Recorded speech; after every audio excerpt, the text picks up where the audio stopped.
a place where small houses lined dusty roads and families wrestled daily with the demands of life. Her mother, Marisol, was a single parent, an energetic woman who had faced her share of hardships. Rumor had it that Marisol had divorced Angela's father when Angela was barely a toddler, and the reasons behind their split became a whispered scandal in the community. Angela grew up resenting the unease that followed her and her mother around. She hated the knowing looks from neighbors, and she certainly hated the persistent gossip that would sometimes filter back to her ears about her broken family. These resentments, subtle at first, gradually warped into a stubborn defiance. Despite Marisol's best efforts, Angela hardly paid attention to the lessons and values her mother tried to instill. She wasn't interested in learning to cook, keep the house in order, or even practice basic courtesy. Instead, she found her solace among friends who reveled in late-night parties and wild escapades. Even as a young girl, Angela cultivated a brash attitude, preferring to sleep in late or slip out of the house whenever she pleased. Arguments with Marisol grew more frequent once Angela reached her teenage years. Her mother wanted her to think about her future, but Angela found any conversation about responsibility and long-term goals oppressive. By the time Angela was 16, she had taken to sneaking out at night, and there was little Marisol could do to control her. The old woman threatened to lock her in, but Angela always found a way to climb out through the window or persuade some friend to slip her out the back door. The final major blow to their fragile peace came shortly before Angela turned 18. After a particularly intense quarrel, she told her mother, without remorse, that she planned to leave as soon as she was legally able to do so. Marisol, drained by years of single-handedly managing Angela's rebellious spirit, could only watch helplessly. Indeed, when Angela's 18th birthday arrived, she packed her few belongings in a small duffel bag and walked out the front door in the middle of a warm afternoon, never looking back. The world Angela stepped into was drastically different from the one she left behind. She was determined to taste freedom, real freedom. No curfews, no rules, no mother waiting up all night. But freedom quickly merged with the harsh realities of street life. Initially, Angela tried to find legitimate work. She looked for part-time jobs in supermarkets or restaurants, but found the routine too stifling. Waking up early, following directions from a manager, that was not the life she wanted.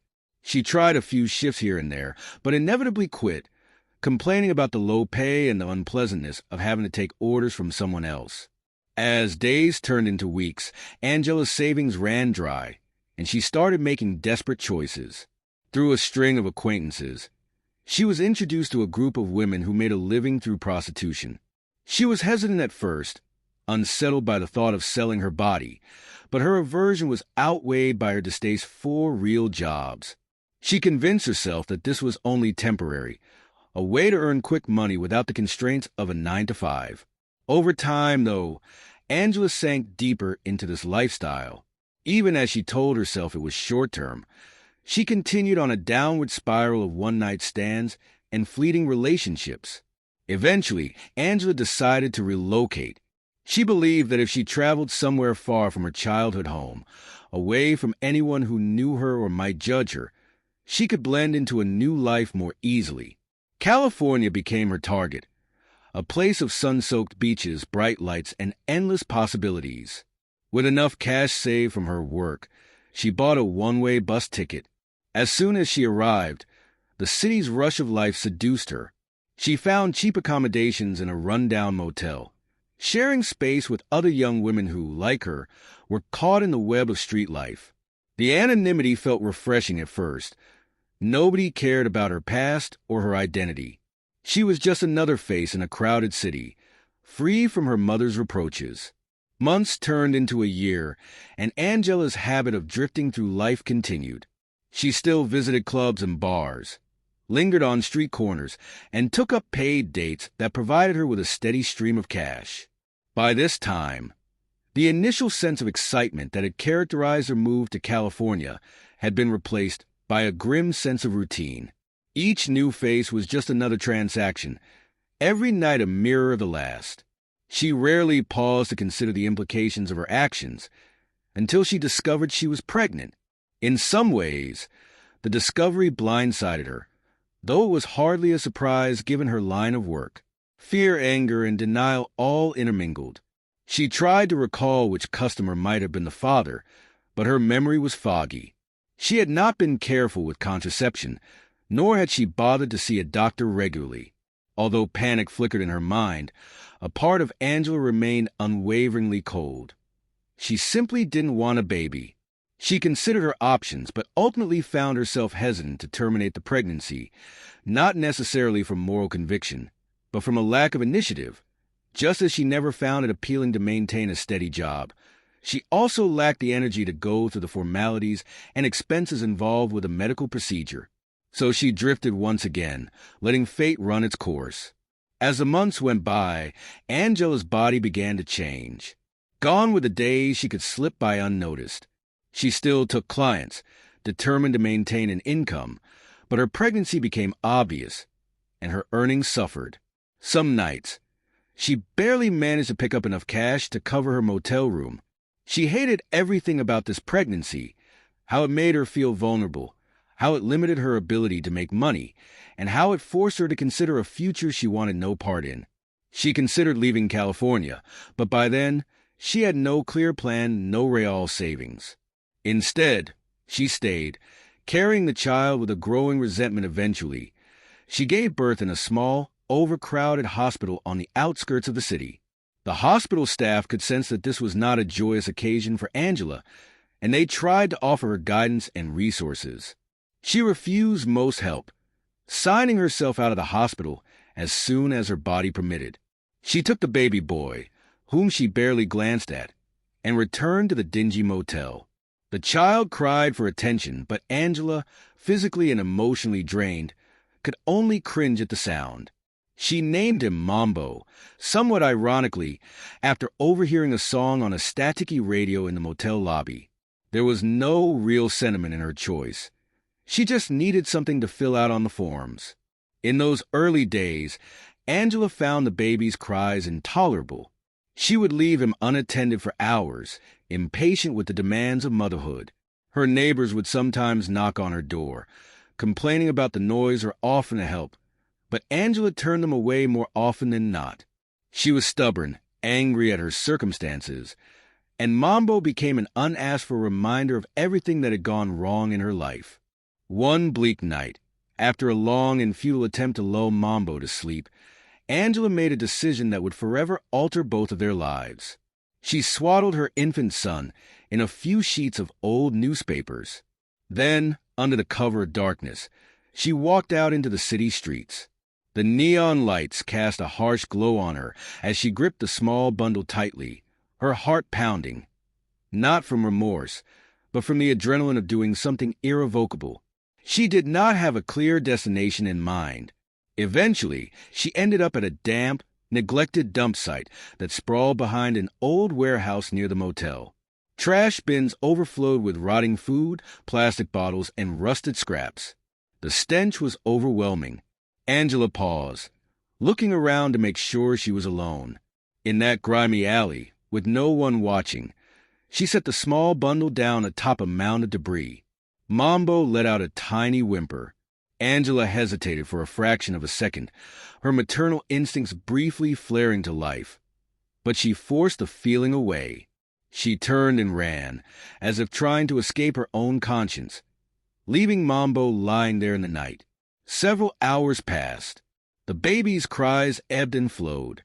From time to time, a rat scurried past, or a stray cat ventured into the shadows. But no human came close until just before dawn, when Mr. Patrick arrived. He was a regular at the dump site, sifting through discarded plastics, bottles, or metal cans. Anything he could salvage and sell to recycling centers. Mr. Patrick was not well off. He lived in a small rented room on the outskirts of town, surviving on the meager income he eked out from these daily visits to the dump. That morning, as he rummaged through the trash, he heard a faint cry. At first, he thought it was a cat or a wounded animal. But something about the sound made him walk closer to an area piled with tattered newspapers and stale food containers. His heart skipped a beat when he saw a small infant, wrapped haphazardly in paper. The child's face was streaked with dirt, tears, and the filth of the dump.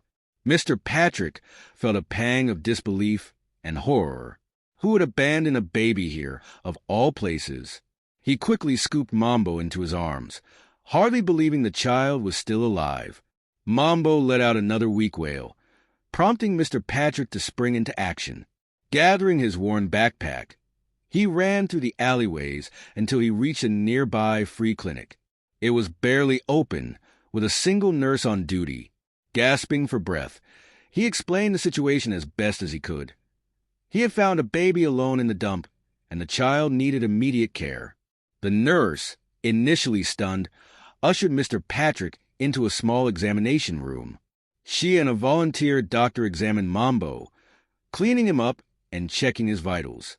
By some miracle, despite the hours in the cold and the germs, Mambo appeared stable. Hungry, dehydrated, but alive. Mr. Patrick hovered anxiously, pacing in his tattered work boots, torn between relief and mounting anger at whoever could do such a thing to an innocent child. In the days that followed, Mr. Patrick found himself at a crossroads. The authorities had been informed. They took down his statement, asked if he had any idea who the mother might be. He told them he had no clue. He had simply stumbled upon the child while picking recyclables. The authorities discussed placing Mambo in social services or an orphanage. Yet, as Mr. Patrick held Mambo, who now clutched his finger with minuscule strength, he felt an overwhelming sense of responsibility. His own life had been marked by struggle and loneliness. Could he truly hand this tiny baby over to strangers? A week went by, and Mr. Patrick made his decision. His meager resources notwithstanding, he petitioned to adopt Mambo. The social worker assigned to the case initially voiced concern. How would this man care for a child when he barely had enough to feed himself? But Mr. Patrick insisted. He wanted Mambo to have the upbringing he never did, one with a sense of belonging. He argued that while he might be poor, he possessed abundant love and dedication.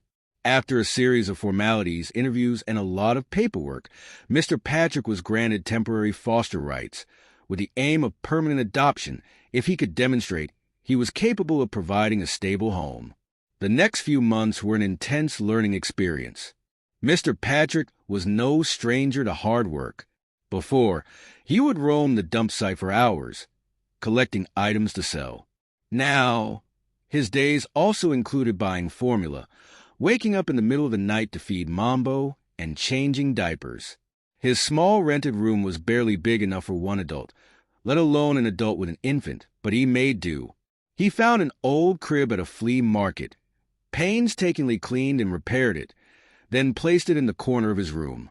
Every time Mambo stirred, Mr. Patrick was there, patting his back or gently humming a lullaby.